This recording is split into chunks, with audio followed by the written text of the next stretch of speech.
नमस्कार साथियों, हम इस एपिसोड में बात करेंगे कि यदि हमारे पास में कोई गिवन एपी है और उस एपी के किन्हीं भी दो टर्म का आपको रेशो गिवन है और आपसे पूछा जाए कि बाकी दो टर्म का रेशो बताइए, वो कैसे फाइंड आउट करते हैं उसको सीखेंगे। ऐसे ही साथ साथ में यदि हमसे सम के लिए पूछे कि यदि आपको सम का रेशो पूछे तो भी फाइंड आउट कर सकते हैं। मानो हमसे S5/S6 पूछा जाए, हम ये भी फाइंड आउट कर सकते हैं। ठीक है, तो हम जानेंगे कैसे करते हैं।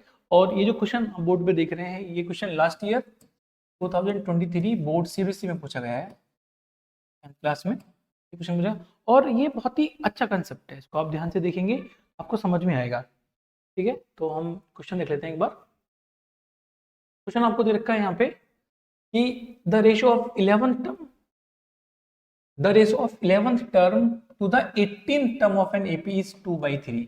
आपके पास में कोई AP है, उसमें आपको A11 अपॉन A18 दे रखा है, आपको वैल्यू गिवन है 2/3। क्या वैल्यू गिवन है आपको?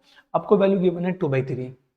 Value is 2/3। नाउ आपसे पूछा गया find the ratio of 5th to 21st term. आपको A5 upon A21 find out करना है कि क्या आने वाला है।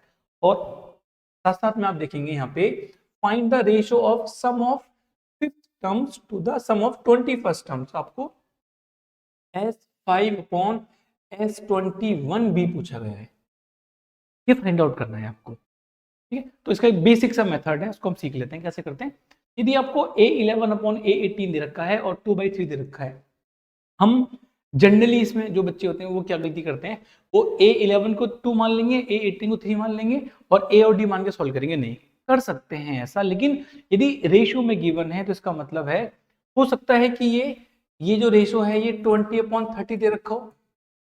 जब आप इसको कट करेंगे, ये वैल्यू 3 बनेगी, ये वैल्यू 10 बनेगी, सॉरी ये वैल्यू 2 बनेगी, ये वैल्यू बन के आएगी 2। आपके पास में भी इनका रेशियो 2/3 है। हो सकता है कि ये वैल्यू आपके पास में 60 अपॉन यहाँ पे देखो अब 60/90 आ जाए, ये भी हो सकता है।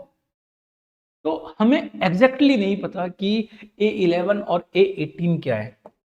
ठीक है, तो हमें रेशियो गिवन है, हम उस रेशियो को यूज कर लेते हैं। हमें इतना तो पता है कि A11 को हम क्या लिख सकते हैं, हम A11 को हम A प्लस 10D लिख सकते हैं। अकॉर्डिंग टू जनरल टर्म हम A प्लस 10D लिख सकते हैं। हम A18 को A प्लस 17D लिख सकते हैं। A11 A प्लस 10D, यहाँ पे जितना नंबर होता है उससे एक नंबर कम आपके D में ऐड करते हैं। 18 है, आप यहाँ पे 17D लिखेंगे। देखो यदि मैं इन दोनों वैल्यूज को यहाँ पे रख के देखूंगी बात, देखो क्या वैल्यू बन के हमारे पास में, ये वैल्यू बनेगी A plus 10D upon A plus 17D is equal to 2/3। ये वैल्यू आपको देखिए 2/3 रेशियो 2/3। ठीक है, हम एक बार इसको क्रॉस मल्टीप्लाई करते हैं। आप देखो हम इसको ऐसे करते हैं मल्टीप्लाई, ये वैल्यू बनेगी 3A plus 30D is equal to ये वैल्यू बनेगी 2A प्लस 34D। फिर से मैंने करा multiply 3A plus 30D is equal to 2A plus 34D। इसको सॉल्व कर लेते हैं, हम इसको रीअरेंज कर लेते हैं। मैं इन A के टर्म्स को एक तरफ लेके आ जाता हूँ, D को लेके जाता हूँ एक तरफ। मैं बोलूंगा यहाँ पे 3A minus 2A is equal to 34D minus 30D। 3A minus 2A value क्या बनेगी, आप बोलेंगे वैल्यू बनेगी आपके पास में A इज इक्वल टू ये वैल्यू बनेगी हमारे पास में 4D। हमें यहाँ से ये समझ में आ गया कि A और D में जो रिलेशन है आपके पास में A इक्वल टू 4D है। अब दो वेरिएबल है, A और D दो वेरिएबल हैं, लेकिन हमारे पास में कंडीशन केवल एक गिवन है। ये दो वेरिएबल हैं, टू वेरिएबल इक्वेशन सॉल्व करनी है तो आपको दो इक्वेशन चाहिए, कंडीशन एक गिवन है, लेकिन आपने उस कंडीशन को मिनिमाइज कर दिया है, एक फॉर्म में लेके आ गए। या तो आप एग्जैक्टली ए और डी निकालना चाहते हैं तो आपको एक इंफॉर्मेशन और गिवन होनी चाहिए, लेकिन हम इसी इंफॉर्मेशन का यूज करेंगे ये रेशो फाइंड आउट करने के लिए। देखो हमें ये मालूम चल गया है कि a इक्वल टू 4D है। ठीक है, हम लिखते हैं यहाँ पे a is equal to 4D। हम इस इंफॉर्मेशन का यूज करेंगे। आपको क्या फाइंड आउट करना है, हमें फाइंड आउट करना है A5 अपॉन A21। देखो लिख लेते हैं A5 अपॉन A21।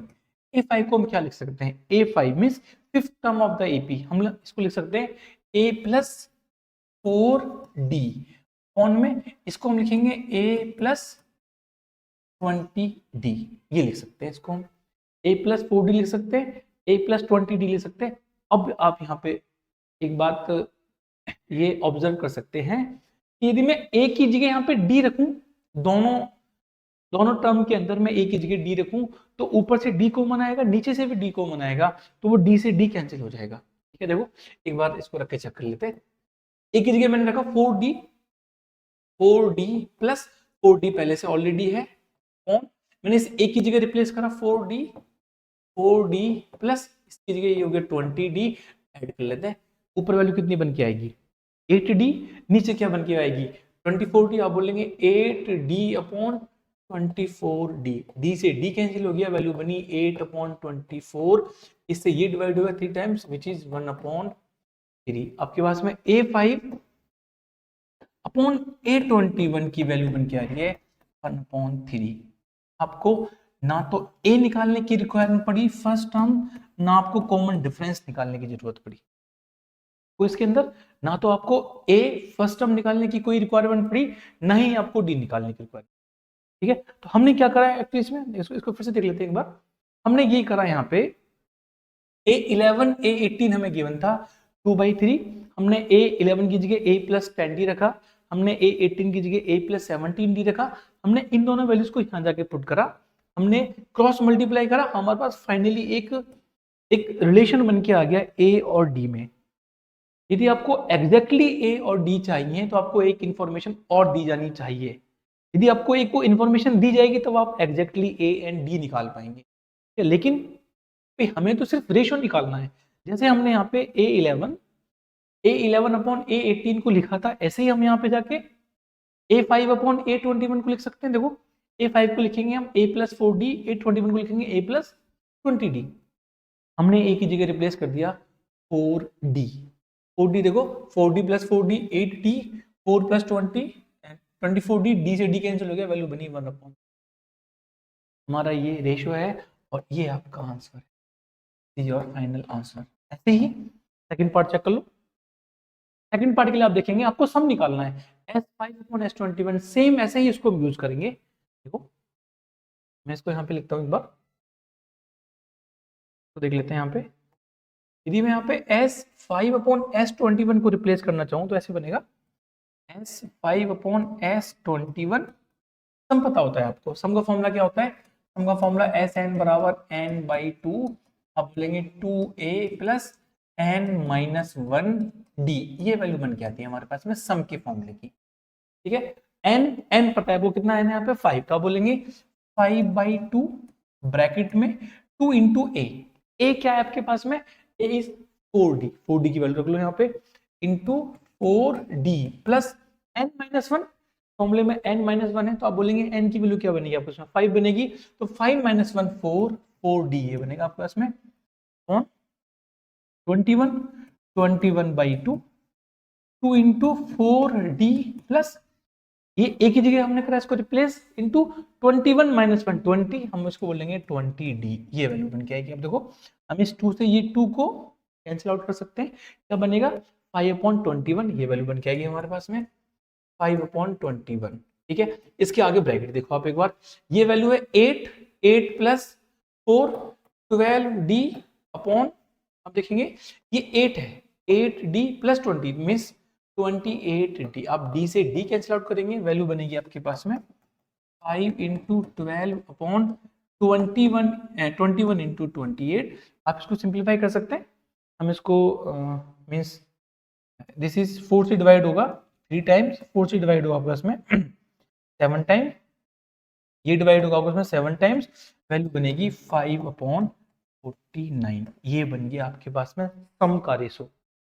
किन किन के सम का रेशो, 5 एंड 21 के सम का रेशो आपके पास में बन के आ गया। ठीक है, आई होप कि आपको ये सब समझ में आया होगा।